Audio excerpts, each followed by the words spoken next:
안녕하십니까, 레피드입니다. 11월 30일 두산중공업 보도록 하겠습니다. 먼저 증시 보겠습니다.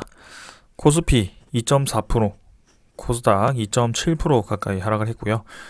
오늘은 장 자체가 반등을 좀 해주다가 마지막에 크게 하락을 하면서 마무리를 좀 했습니다.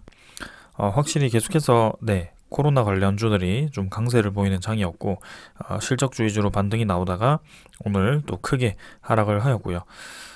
특히 코스피 같은 경우는 오늘 일봉 지지라인이죠. 네, 지지라인을 이탈을 했습니다. 그래서 2900선이 깨지면서 강하게 하락을 하였고요. 그간 거래량이 실리지 않다가 오늘 이렇게 거래량이 실리면서 쭉 하락을 해버렸습니다. 아무래도 이런 구간에서는 개인 투자자분들의 그런 신용 반대 매매가 나올 수 있는 그런 확률이 큰 구간이라고 생각을 하고요. 이렇게 이제 오랫동안 한 달 이상 지지를 해오던 그 라인이 깨졌을 때는 추가적인 더 하락이 가능할 수 있습니다. 그래서 지금 대외적인 악재 코로나에 대해서 오미크론이죠. 그 오미크론이 이제 국내에도 상륙을 했다라고 하니까 조금은 그 증시에 대해서 관망을 하는 게 좋을 것 같습니다. 그래서 이 오미크론이 앞으로 어떤 영향을 미칠지, 지금 이게 또 심각해질 경우에는 내년 경제 성장률이 또 떨어지면서 지금 이제 최악의 상황까지 갈 수 있다는 거죠.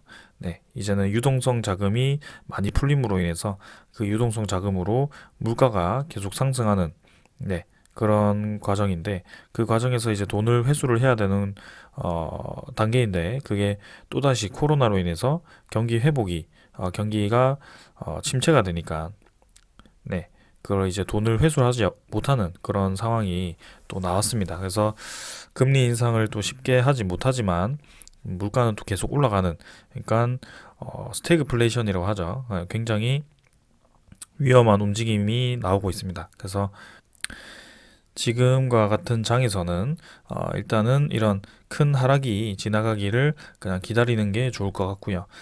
지금 뭐 바이오주가 좀 올라간다라고 해서 바로 바이오주로 테마를 모두 변경하기에는 조금 애매한 부분이 있습니다. 왜냐하면 이미 이제 코로나에 대한 백신과 그 다음에 그 치료제가 어느 정도 확보가 된 상황이기 때문에 이전과 같이 이 코로나에 대한 충격 여파는 오래가지 않을 거라고 생각을 합니다. 그래서 지금은 좀 하락을 크게 하고 있지만 어느 정도 선에서 좀 지지를 하고 그 다음에 반등을 하는 그런 그림이 다시 나올 거라고 생각을 하는데요. 생각보다 이제 코스피에 대한 그런 조정 폭이 좀 깊어지고 있는 그런 모습입니다. 자, 주봉도 마찬가지, 월봉도 계속해서 하락을 하고 있는 모습이고요. 결국에는 이런 증시 자체도 큰 사이클을 가지고 움직이고 있습니다. 그래서 고점 대비해서 거래량이 줄어들면서 이렇게 하락을 할 때는 하락을 주의를 해야 된다. 그러니까 결국에는 이 라인에서 계속해서 증시가 떨어지고 있는 그림이고요. 고점 3,300포인트에서 2,800포인트까지 지금 떨어졌습니다. 자, 만약에 추가적으로 더 떨어진다면 이제 2,700포인트 혹은 2,600포인트까지도 가능한데요. 뭐 정말 패닉 상태에 간다면 그냥 쭉쭉 이렇게 떨어지겠지만 지금은 어느 정도 하락을 멈추고 좀 가지 않을까라는 생각입니다. 자, 그래서 코스닥도 마찬가지 지금 241선 잘 지켜주다가 결국에는 크게 하락을 했고요. 코스피보다 코스닥이 이 하락할 때 보면 낙폭이 굉장히 큽니다. 그래서 주의를 해야 되는 지수고요. 고점 자체도 점점 낮아지면서 꾸준히 하락 추세에 지금 접어 들고 있습니다. 그래서 지금 추가적인 더 하락이 나올 수 있지만 코스닥도 마찬가지 여기서 이 정도 라인 저점 정도는 좀 지켜주는 것이 좋을 것 같네요. 그게 이제 900포인트 정도가 되겠습니다. 그래서 마찬가지로 지금 굉장히 혼란스러운 장이고요. 코스닥도 한번 하락하기 시작하면 좀 많이 하락하는 그런 모습이 보였기 때문에 지금도 좀 조심을 해야 되는 그런 구간이라고 생각합니다. 그래서 코스닥 같은 경우는 많이 내릴 경우에는 800포인트까지도 가능한 지점이다. 그렇게 보시면 되겠습니다. 자, 그래서 환율 보시게 되면 1190원으로 계속해서 높이 유지가 되고 있고요. 결국에는 환율 자체도 21선 꾸준히 상승하면서 상승하는 방향으로 계속 이어지고 있다라는 점입니다. 자, 이 정도로 보고요. 미국 10년물 채권 금리 보겠습니다. 1.44%로 또 이제 크게 하락을 했고요. 아무래도 미국에서 국경을 봉쇄하지 않는다라고 공표를 하면서 어제 미국 증시는 반등을 했지만 오미크론에 대한 그런 확산세가 좀 심상치 않으면서 이런 식으로 좀 진행이 되는 것 같습니다. 하지만 증상 자체는 뭔가 이전보다 좀 심각하다라는 그런 조사가 아직 없기 때문에 그런 이 추이를 좀 더 봐야 될 것 같고요. 지금 이 선물 지수 같은 경우는 또다시 전 세계가 퍼렇게 물들었습니다.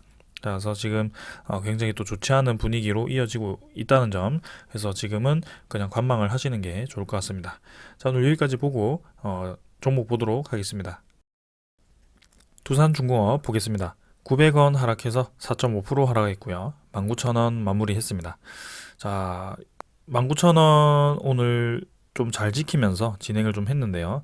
마지막엔 좀 반등을 하면서 마무리를 하겠거니라고 생각했는데 또 마지막에 증시가 크게 하락을 하면서 또 이런 식으로 힘없이 하락을 해버렸습니다.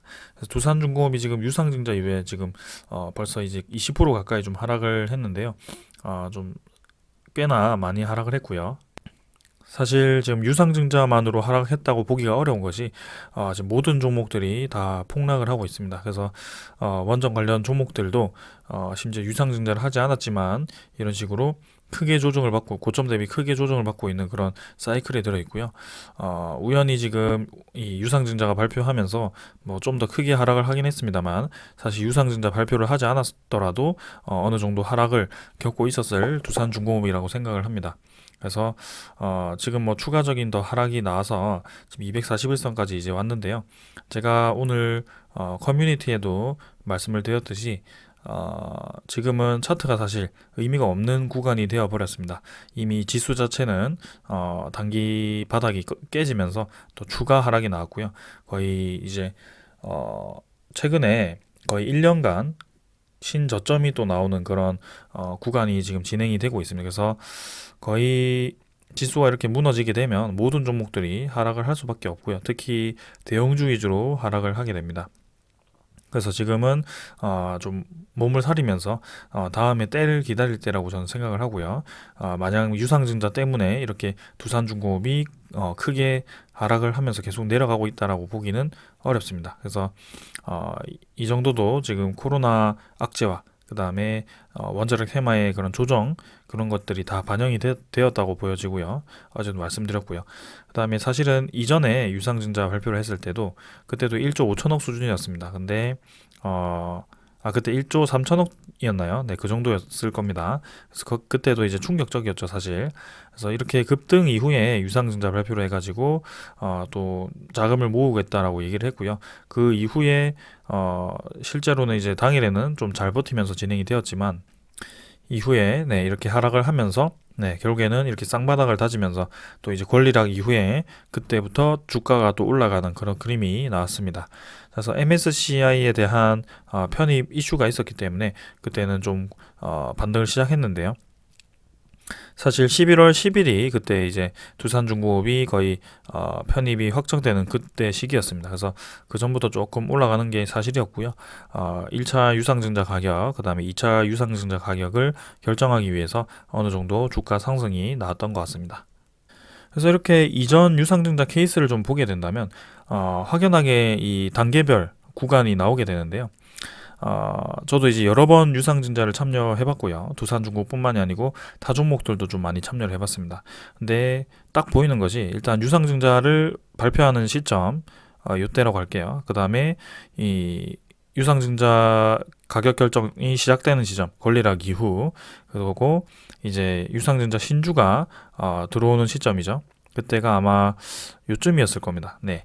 그래서 요쯤이었나요? 네, 요쯤이었을 거예요. 그래서 이렇게 세 단계로 총 나눠지게 되는데요. 첫 번째는 유상증자 발표 이후에 대부분의 종목들은 주주 배정 유상증자 이후에는 하락을 하게 됩니다. 네, 그래서 거의 뭐 2, 3주 정도는 조금씩 하락을 하게 되는데 지금 현재 두산중공업 같은 경우는 거의 뭐 한 달 동안 내려가야 될 그 하락분을 이틀 만에 거의 다 내렸고요. 지금 증시에 그 좋지 않은 모습도 있기 때문에 그런 식으로 좀 크게 하락을 했다라고 보시면 될 것 같고요.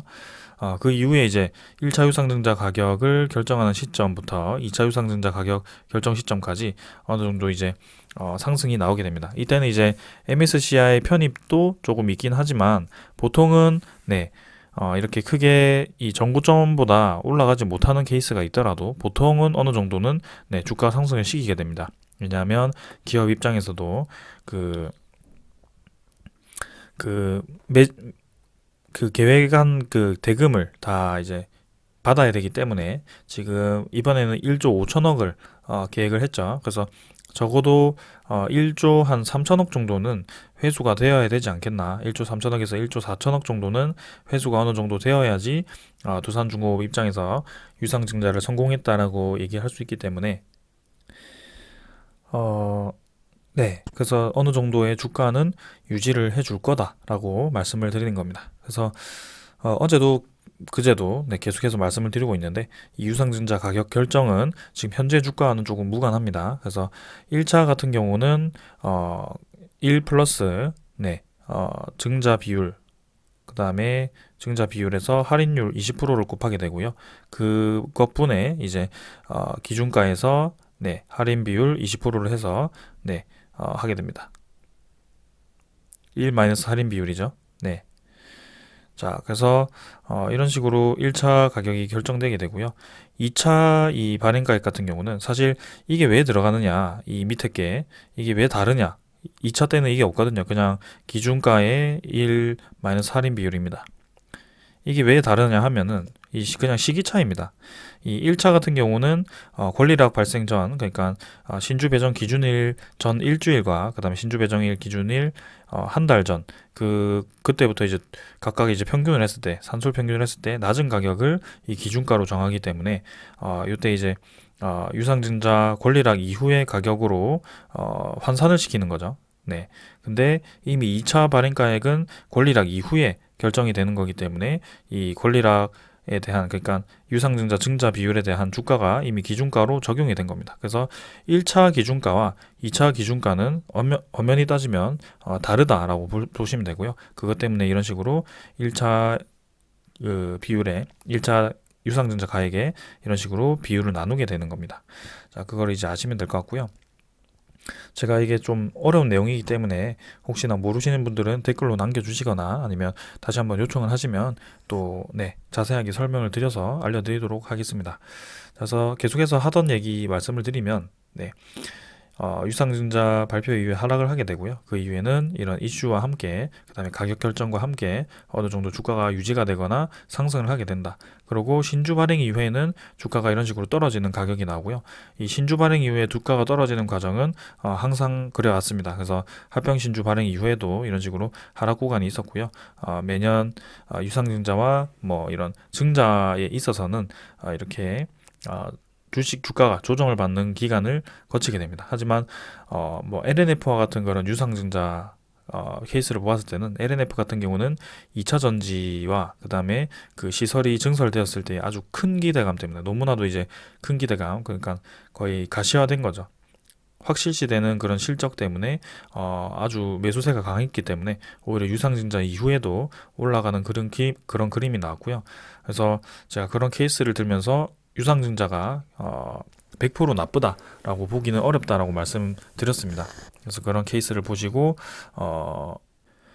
두산중공업 같은 경우는 사실 LNF와는 조금 다를 수도 있지만 제가 계속 강조드렸던 점은 유상증자를 지금 진행함에 따라서 결국에는 큰 사이클을 네, 두산중공업의 그런 턴어라운드 과정을 지켜보시고 있다라고 보시면 되겠습니다. 그래서 꾸준히 이제 우상향을 했기 때문에 유상증자가 뭐 나와서 이제 그때 이후로 지금 거의 2배가량의 주가가 상승했었고요. 사실 뭐 3배까지도 수익을 보신 분들도 계실 겁니다.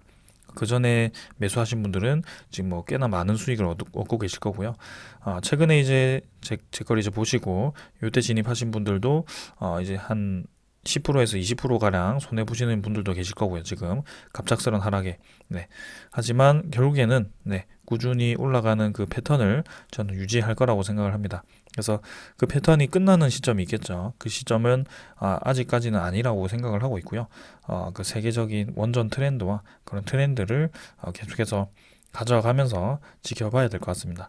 그래서 또다시 이제 8,200만 주가 네, 늘어나게 되었을 경우에는 지금 5억 천만 주였나요? 그 정도에서 이제 6억 주 가량이 되게 됩니다. 그래서 시가총액으로 따지면 두산중공업이 이제 3만 원만 가더라도 네 이제 1억 18조가 되죠. 네 시가총액이 18조가 됩니다. 그래서 이전에 이때가 네 시가총액이 17조에서 18조 정도였던 걸로 알고 있는데 지금 3만 원의 주가를 갔을 때는 그때 최고의 시총 가격까지 올라가게 되는 것이죠.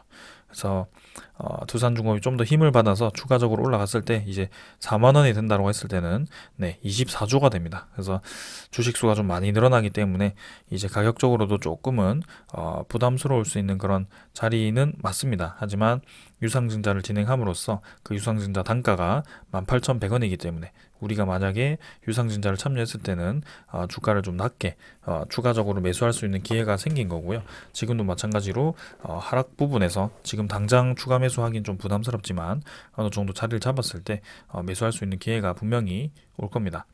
그래서 아까 말씀드렸듯이 유상증자 상장 이후에 그 이후에 분명히 조정기가 나올 거고요. 그 조정기 마지막 하락 구간 때 그때 추가 매수를 하셔도 되고요. 그다음에 유상증자 참여하시고 네, 또 보셔도 될 것 같습니다.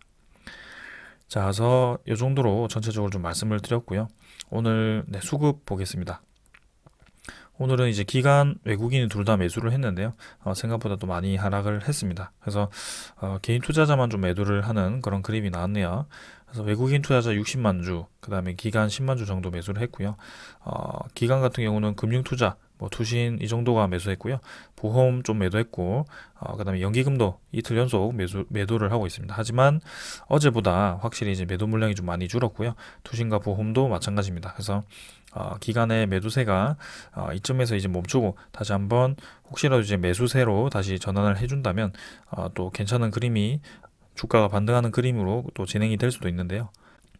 일단은 그런 좋은 그림이 나오기 위해서는 이 장 분위기부터 조금 좋은 방향으로 진행이 되어야 될 것 같습니다. 그래서 코로나에 대한 위기감이 빨리 이제 해결이 되어서 다시 한번 안정화가 되었을 때 네, 이런 매도 물량이 이제 먹고 다시 한번 네, 저점에서 네, 들어오는 그런 반발 매수로 조금 올라가는 그림을 기다려 보겠습니다. 자, 그래서 오늘은 거래원을 보시면 또 특이한 그런 움직임이 좀 있었는데요. 모관서울이 좀 많이 매도가 나왔고요. 메릴린치가 130만 주 정도 매수가 나왔습니다. 그래서 마지막 거의 동시호가 때 이렇게 좀 크게 움직인 것 같고요. 모관서울 같은 경우는 지금 MSCI에 대한 그 비율 조정으로 지금 이런 식으로 나갔다라고 생각이 됩니다. 그래서 오늘 MSCI 리밸런싱 날이었는데 모관서울은 두산중공업 비중을 좀 줄이고 다른 종목들의 그런 비중을 늘리지 않았나 그런 생각이 듭니다. 그래서 그간 모관서울이 계속해서 두산중공업에서 매도를 하면서 좀 빠져나가는 그런 그림이 있었는데 아무래도 그런 이유였던 것 같고요. 어느 정도 공매도에 대한 이유도 이 MSCI에 대한 그 매도 물량일 수도 있겠다라는 생각을 좀 합니다. 네. 그래서 이 정도로 보고 네, 차트는 넘어가도록 하겠습니다. 자, 그 다음에는 두산중공업의 공매도 잔고 한번 확인해 보겠습니다. 공매도 잔고 보겠습니다. 오늘 네. 공매도 거래가 상당히 많았고요. 127만 주 정도 공매도 거래가 나왔습니다. 그래서 전체 거래량 대비 한 9% 정도가 나왔고요. 최근에 이제 줄어있던 그 공매도 거래가 지금 이틀 연속 그 유상증자 이후 크게 하락을 할 때 이렇게 공매도 거래가 활발했습니다. 그래서 잔고 자체도 이번에 또 증가를 하지 않을까라는 생각이고 지금 뭐 일단은 1,400만 주대를 계속 유지를 하고 있는 그림인데요. 자, 분명히 이제 제가 크게 말씀을 드린 적이 있었던 것 같습니다. 이 공매도 잔고에 대해서 공매도 잔고가 확 늘어났다가 이제 확 줄어드는 그런 그림이 제가 있었다고 말씀을 드렸죠. 그래서 그때 그 그림이 첫 번째는 작년 유상증자 네. 이건 이제 제가 그전에는 두산중공업을 주목을 하지 않았기 때문에 그전 데이터는 제가 잘 알고 있지 못하는데요. 작년 유증 때 유증 상장할 때 네, 신주가 상장될 때 공매도 잔고가 확 줄었습니다. 그리고 대차 잔고 또한 확 줄었고요. 그 다음에는 두 번째는 이제 합병 신주입니다. 네, 합병 이후 합병 신주 발행될 때 또 공매도 잔고가 확 줄어드는 그런 그림이 나왔습니다. 그래서 그게 공매도 잔고가 줄어들면서 대신에 이제 외국인 지분율이 확 올라가는 2%가량, 2, 3%가량 올라가는 그런 그림이 있었는데요. 지금도 약간 그런 움직임으로 좀 진행이 되는 게 아닌가라는 생각을 하고 있습니다. 그래서 유상증자가 진행되고 이제 상장 이후에 그 유상증자 신주가 상장되는 것을 이제 공매도로 대신 상환을 해버리면서 지분을 늘리는 뭐 그런 방법이 있는 것 같습니다. 그래서 지금 외국인 투자자를 중심으로 해서 그런 공매도 거래가 활발한 이유가 그런 영향도 어느 정도 있을 거라고 생각을 하고 있고요. 어느 정도 유상증자를 좀 예견한 것이 아닌가, 네, 그런 생각을 하게 됩니다. 그래서 지금 이렇게 증가를 하고 있지만 두산중공업이 앞으로 추가적으로 계속해서 주가 하락할 것이다. 이것보다는 어느 정도 의도를 가지고 지금 늘려가는 그런 공매도 잔고이기 때문에 한번 그 움직임에 대해서 계속해서 지켜보도록 하겠습니다. 그 다음에 대차 잔고도 마찬가지로 이번에 공매도 잔고 거래가 확실히 좀 늘어나면서 대차 잔고도 같이 좀 늘어나고 있는데요. 이 부분에 대해서는 어제 설명드린 게 있습니다.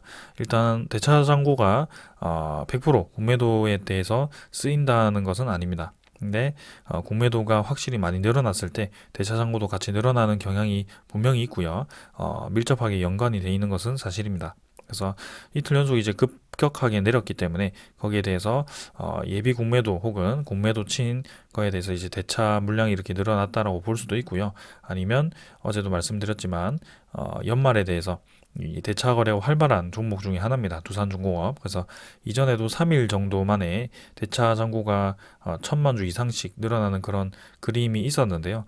지금도 약간 그런 그림이 좀 그려지고 있습니다. 그래서 주가는 지금 크게 하락을 하고 있지만 대차 잔고도 사실 어떤 그런 그림에 의해서 좀 늘어난다라고 생각을 하고 있고 언젠가는 다시 좀 멈추고 네, 주가 하락을 멈추고 상환이 될 것입니다. 그 대량 상환은 저는 이제 유상증자 이번 유상증자 신주 상장이 될 때라고 생각을 좀 하고 있고요.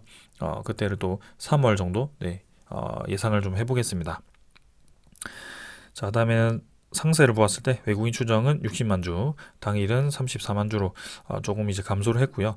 전일 대비해서 오늘도 매수를 들어오긴 했습니다. 그래서 외국인 보유율이 8.2%. 그러니까 유상증자 발표 이후에 오히려 네, 외국인은 매수를 하고 있는 그런 그림이고요. 참 네, 반대로 지금 되고 있습니다. 그래서 외국인 투자자는 굉장히 이제 싼 가격에 매수를 할 수 있는 그런 기회가 생긴 거고요. 조금 네, 우리 입장에서 아쉽지만 결국에는 뭐 두산중공업의 그 가치를 보고 기다리는 수밖에 없을 것 같습니다. 자, 그러면은 오늘 또 이제 소식을 제가 말씀을 드려야죠. 그래서 이번 유상증자로 인해서 이 채무를 네, 3조, 그러니까 채권단 빚 3조를 다 갚는다라는 것은 다들 알고 계실 겁니다. 그래서 그 중에 이제 7천억 원을 부채 상환을 진행하였을 경우에는 이제 산업은행에서 빌려왔던 그 3조 원을 모두 갚을 수 있게 된다라고 합니다. 그래서 이렇게 두산중공업과 두산이 이 3조 자원을 이행하기 위해서 그동안 노력해왔던 이 부분이고요. 지금 보시면 네, 두산 인프라쿠아, 두산 클럽모 CC, 그다음에 두산 솔루스, 모트롤 뭐 이런 식으로 여러 가지 이제 계열사들을 매각을 했습니다. 추가로 이제 두산 건설도 포함이 되어 있고요. 이제 두산 타워도 매각을 했었고요. 그다음에 작년에 유상증자를 하고 또 올해도 이렇게 유상증자를 하는 그림입니다. 그래서 결국엔 3조 중에 네, 2조 가량을 네, 유상증자로 이렇게 네, 갚아버리는 그런 상황이 온 거고요. 네, 두산 밥켓을 이제 매각을 하지 않고 네, 그렇게 자회사로 두면서 그래도 꾸준히 유동성 확보를 해야 되기 때문에 두산 밥켓까지는 좀 매각하기는 어렵지 않았을까라는 생각입니다. 그래서 결국에는 이번 유상증자로 인해서 채권당 관리를 이제 확실히 졸업할 수 있는 계기가 생겼고요. 산업은행 입장에서는 아직까지는 완벽하게 채권단을 조기 졸업하기에는 좀 더 기다려 봐야 될 것 같다라고 얘기를 하고 있습니다. 그래서 내년에 전문 평가단을 데려와 가지고 그 두산에 대한 그 채권단 졸업이죠. 그걸 이제 평가를 하겠다라고 얘기를 했다라고 합니다. 자, 그래서 채무 상환 시한이 이제 3년인데, 네, 결국에는 이제 1년 만에 이렇게 거의 다, 네, 채무 상환을 진행한 것으로 보이고요. 자, 전액 이제 작년에는 전액을 부채 상환에 썼다면 올해는 이제 부채 상환보다 미래 투자에 좀 더 힘을 쓰는 그런 그림입니다. 그래서 신재생에너지, 가스터빈, 수소, 차세대 원자력, 뭐 연료전지 사업 중심의 그런 포트폴리오로 전환을 하겠다라는 얘기고요. 부채 비율 자체는 이제 100 중반대로 이렇게 떨어지게 되기 때문에 확실히 이제 재무 개선은 진행이 되고 있습니다. 자, 하지만 아직까지도 이제 단기 차입금이 꽤나 남아 있죠. 네, 재무제표를 보시면 단기 차입금이 이제 한 2, 3조 정도 이제 남을 겁니다. 그래서 그 차입금은 아직까지는 해결 방안은 딱히 없지만 그게 이제 대부분 증권사나 뭐 그런 네, 은행으로부터 빌린 돈이기 때문에 조금 더 기간을 연장을 시키거나 할 겁니다. 그래서 당장 두산중공업 그룹 자체에 또 유동성 위기가 오면서 뭔가 부담스러울 만한 상황은 이제는 이 채권단을 졸업을 하면서 어느 정도 해결이 되었다라고 저는 평가를 하고 있고요. 그래서 이번 유상증자만 좀 잘 진행되고 잘 넘어간다면 다시 한번 그 올라가던 그 방향으로 진행이 될 거라고 생각을 합니다. 자, 그럼 한 가지 의문점이 있죠. 지금 이제 1조 5천억 가량의 그런 유상증자가 진행되는데 그 중에 20%는 우리 사주 쪽이고 그 다음에 그 중에 40%는 두산의 대주주 지분이죠.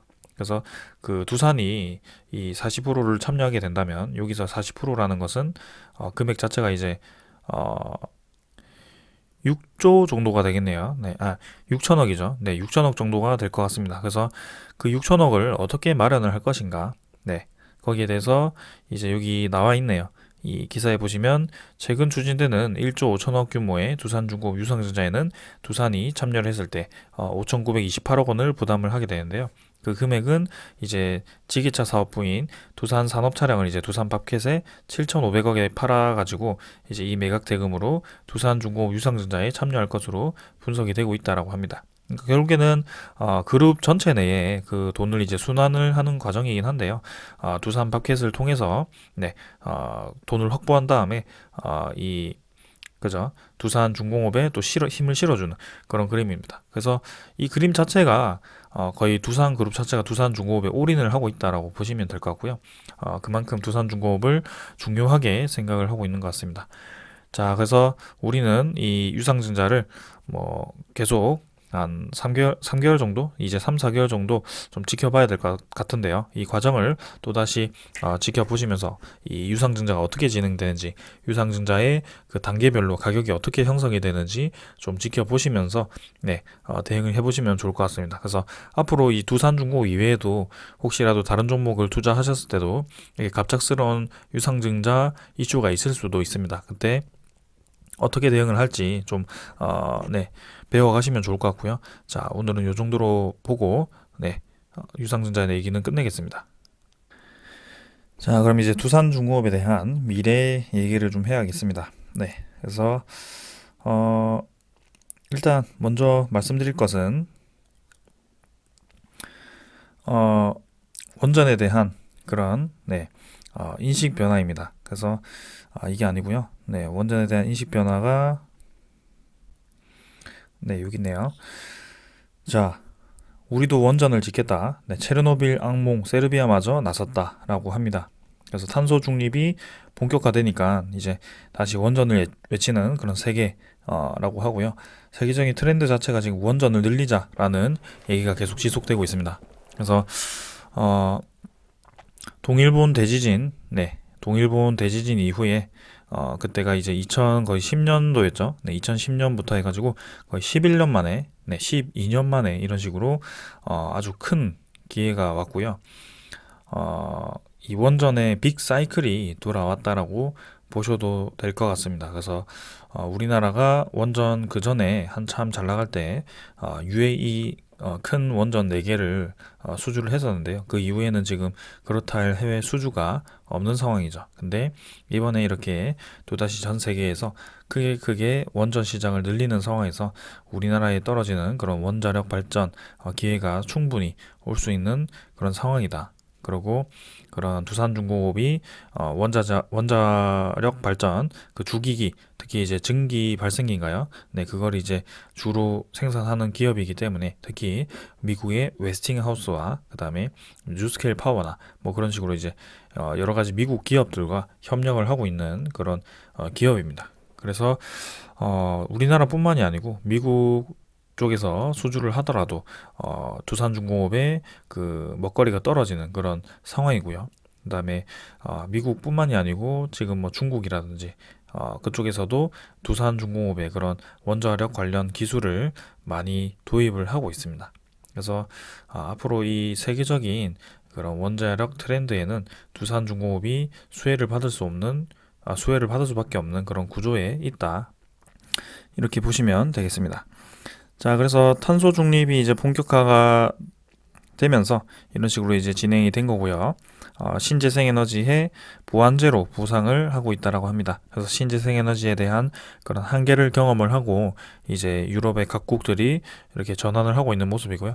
특히 신재생에너지 같은 경우는 효율 대비 가격이 너무 많이 들어가기 때문에 그 석탄 발전을 모두 폐쇄를 했을 때 단기간에 메울 수 없다라고 판단을 했을 겁니다. 그래서 기후 변화에 영향이 없는 이 원전에 대한 그런 추진을 하고 있는 거고요. 그래서 세르비아와 카자흐스탄도 짓겠다라고 이렇게 추진을 하고 있는 그런 모습입니다.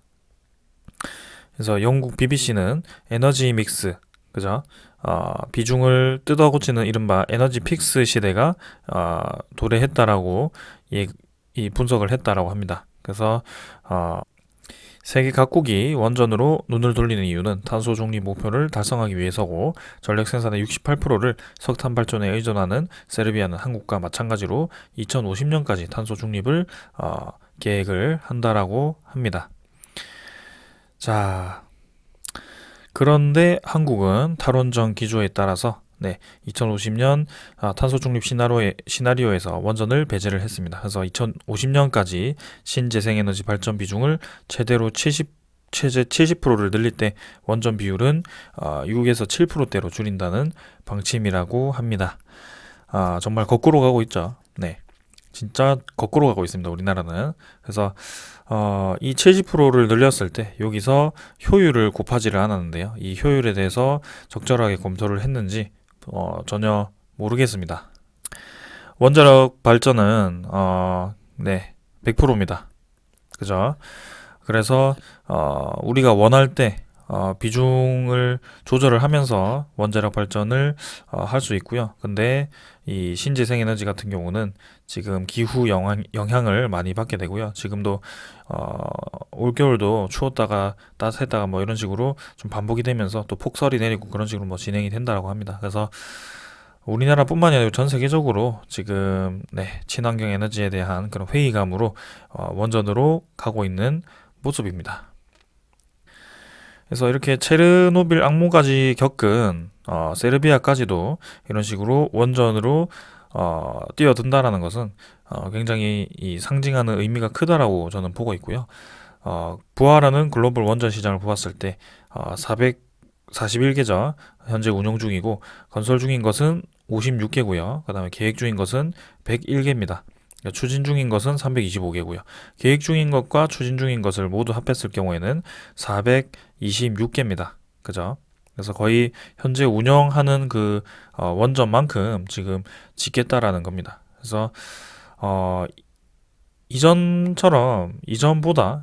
어떤 기간보다 이처럼 원전에 대한 이 필요성이 부각이 되고 그다음에 각국이 원전에 뛰어드는 그런 이 흐름이 만들어졌을까라는 생각이 듭니다. 그래서 지금은 아주 빅 사이클이 저는 왔다라고 생각을 합니다. 그래서 계속해서 강조를 드리고 있고 두산중공업을 올라간다라고 바라보고 있는 이유 중에 하나입니다. 그래서 세르비아도 이제 로사톰과 협력을 하면서 뭐 이렇게 진행을 한다라고 하고요. 그 다음에 카자흐스탄도 마찬가지로 추진을 한다고 합니다. 그리고 이제 그 원전 다음에는 이제 SMR이죠. 원전 기술이죠. 그래서 여기에는 빌 게이츠도 뛰어들었고요. 그 다음에 그 워렌 버핏도 워렌 버핏도 뛰어들었다고 합니다. 그러니까 한마디로 돈이 몰리는 기술이고 세계에서 가장 필요한 기술이다라고 보시면 되겠습니다. 근데 그 중요한 기술 두 개를 우리나라는 계속 배제를 하고 있습니다. 네, 그런 상황입니다. 그래서 좀 아쉽긴 하지만 우리나라 내수 시장도 좀 살아나면서 이렇게 원전 이 기업들에게 좀 기회가 들어오면서 세계 원전 시장을 또 진출하는 그런 발판이 같이 마련되면 얼마나 좋을까라는 생각이 좀 듭니다.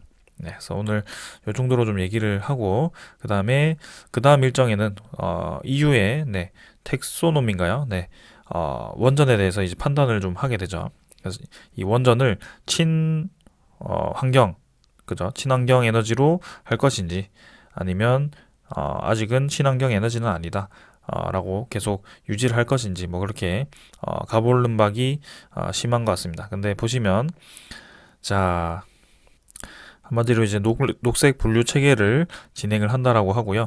원자력과 천연가스 등은 EU 연합의 녹색 분류 체계에 포함되어 있지 않다라고 합니다. 하지만 지난 10월 우르슬라 폰 데어 라이엔 EU 집행위원장이 EU 집행부가 천연가스와 원자력을 포함할 시에 관해 논의할 것이라고 밝히면서 상황이 바뀌었다라고 얘기를 합니다. 자, 그래서 독일, 룩셈부르크, 포르투갈, 덴마크, 오스트리아는 공식 성명을 통해서 원전을 친환경적인 전력원으로 분류하는 것을 반대를 하고요. 폐기물이 친환경적이지 않을 뿐더러 풍력과 태양 발전에 쓰일 수 있는 자금이 원전에 들어갈 수 있다는 이유에서라고 합니다. 근데 그 반대로 이제 다른 국가들의 의견은 다르다고 합니다. 그래서 핀란드, 헝가리, 폴란드 등 유럽 10개국의 경제 에너지 장관 16명은 지난 26일 갑작 완전적인 에너지 공급을 이유로 EU 에너지 위원회의 임시 회의에서 이제 원전을 녹색 분류 체계에 포함시켜야 한다고 주장을 했다라고 합니다. 그리고 이제 네덜란드와 스웨덴도 지지하고 나섰고요. 그래서 핵을 포함한 모든 효율적인 에너지 솔루션이 필요하다. 그래서 지금 이 비율만 보더라도 유럽에서는 아주 이 원자력을 친환경 에너지로 보기 위해서 뛰어든 국가들이 많다라고 느껴지시죠. 그래서 이 결정에 의해서도 또다시 원전에 대한 그런 중요성이 널리 알려질 것 같고요. 요걸 계기로 또 좋은 소식이 들려오기를 기대를 합니다. 자, 그래서 사실은 지금 요 반대하는 국가들에 대해서도 얘기를 보시면 폐기물이 친환경적이지 않을 뿐더러 풍력, 태양 발전에 쓰일 수 있는 자금이 원전에 들어갈 수도 있다. 이게 핵심인 것 같습니다. 그러니까 풍력, 태양열 발전을 통해서 돈을 얻고 있는 기업이라든지 그런 국가들은 이 원전이 굉장히 싫을 겁니다. 그죠? 그래서 그 원전을 굉장히 치명적인 이 폐기물을 계속 얘기를 하면서 위험성을 강조시키면서 친환경 에너지가 아니라고 이 원전에 대한 확대를 막고 있는 그런 그림이 보입니다. 그래서 하지만 이미 이 태양열 발전과 풍력에 대해서는 추진을 한번 했지만 결국에는 그 에너지에 대한 불안정 수급, 그 다음에 앞으로 늘어날 그 전기차 시대의 그 전력난을 해결할 수 없기 때문에 다시 돌아가는 겁니다. 그래서 폐기물도 결국에는 해결해야 되는 기술이 나올 것이고요. 지금은 핵 폐기물 용기 캐스크를 두산중공업에서 또 다루고 있습니다. 그래서 그런 전체적인 분위기를 보았을 때는 저는 두산중공업이 앞으로 상승을 할 수밖에 없다라고 생각을 합니다. 그래서 지금 가격이 출렁출렁거리면서 움직이고 있긴 합니다만 꾸준히 이 최저점 자체가 높아지고 있다라는 그 점입니다. 그래서 이번에도 이제 241선을 혹시라도 깰지는 모르겠지만 웬만해서 이 정도 라인에서 좀 지지를 해준다면 결국에는 이 저점 자체가 저번 유상증자 진행했을 때 고점보다 높은 지점에 위치를 하는 구간이고요. 네, 월봉으로 따진다면 꾸준히 올라가고 있는 그런 그림이 그려지고 있습니다. 자, 그래서 이 어려운 기간 좀 잘 버티면서 여러분들과 좀 함께 나아가고자 하고요. 저는 계속해서 이런 식으로 리뷰를 좀 진행을 하겠습니다. 당분간은 좀 여러 가지 소식을 드리고 유상증자에 대한 소식을 드리기 위해서 이런 식으로 좀 오랫동안 영상을 찍도록 하겠습니다. 자, 오늘 여기까지 하겠습니다. 감사합니다.